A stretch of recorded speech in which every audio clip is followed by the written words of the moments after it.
ሰባተኛው ጠቅላላ ምርጫ በአርባ ምንጭ ከተማ ካለምንም የጸጥታ ችግር ተጠናቋል። ዜጎችም ከጠዋት ጀምሮም የተለጠፉ ጊዜያዊ ውጤቶችን ተመልክተዋል። በአርባ ምንጭ ከተማ የተለያዩ የምርጫ ጣቢያዎች ተዘዋውረን ያነጋገርናቸው መራጮችም ሰላማዊ የምርጫ ሂደት መከናወኑን ነግረውናል። ምርጫው ሰላማዊ ነበር፣ ፍትሃዊ ነበር። ምንም የጸጥታ ችግር ምንም ባላጋጠመበት ሁኔታ ነው እዚህ አርባ ምንጭ ላይ የተጠናቀቀው። በእውነቱ እኔ በጣም ተደስቻለሁ። በመረጣው ልክ ምንም በቃ ማንንም በማንንም አልተሸማቀቀም።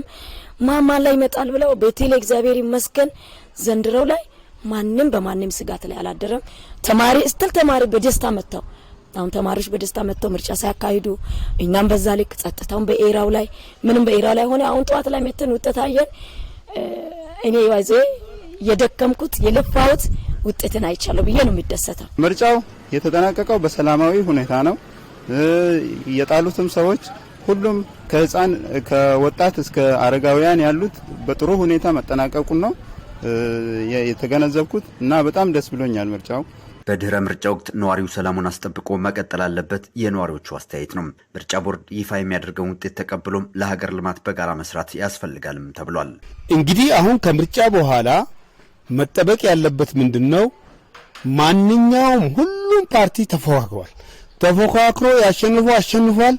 የተሸነፈው ላሸነፈው ፕሮግራሙን እንከተላለን፣ እናመሰግናለን፣ ቀጥል ራሳችንን ትምብረ ሌላ በጊዜ ምርጫ እንቀርባለን ማለት አለባቸው። ይሄን ልምምድ ሁሉም ፕራክቲስ ማድረግ አለበት ብዬ አምናለሁ። ህዝቡ የመረጠውን መርጧል። ያው ገዢውን ፓርቲ ተመርጦ ከሆነ በጥሩ ፊውቸር እንጠብቀዋለን።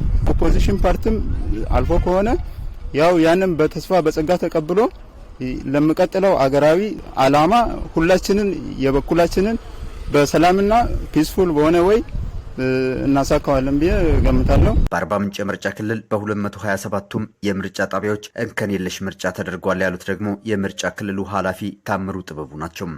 11 ሰዓት ላይ ከፍቶ ዝግጅታቸውን ጨርሶ በ12 ሰዓት ህዝቡ ድምጽ እንዲሰጥ ነው የተጀመረው።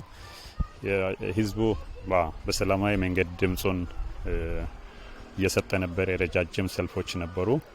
ትንሽ ወደ ማታ አካባቢ ሲደርስ ትንሽ አንድ ለኛም ስጋት የነበረው ረጅም ሰልፎች ነበሩ።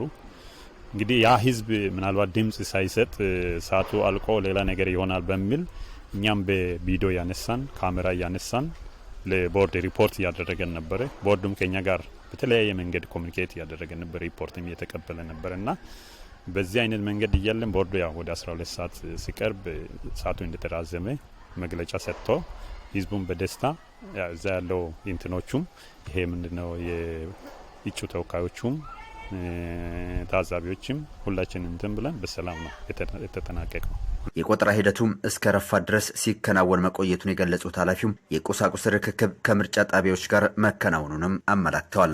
ሁነቱ ሰላማዊ እንዲሆን ከጸጥታ ኃይሎች ጋር በትብብር መሰራቱንም አመላክተዋል። ቁሳቁሱ ይሄ ፖሊስ ወስዶ ለዛኛው ነው ጸጥታውን የሚሰጠው። እኛ ግን ቁሳቁሱን ደግሞ ለኛ ጣባ አስፈጻሚዎች ነው የምናስረክበው። ግን ወደ ኋላ አሁን ሲሰበሰብ ምንድነው የሚሆነው? እኛ እዚህ ክልል ጽሕፈት ቤት ላይ ቁጭ ብለን ፖሊስና መኪና ነው የሚሄደው።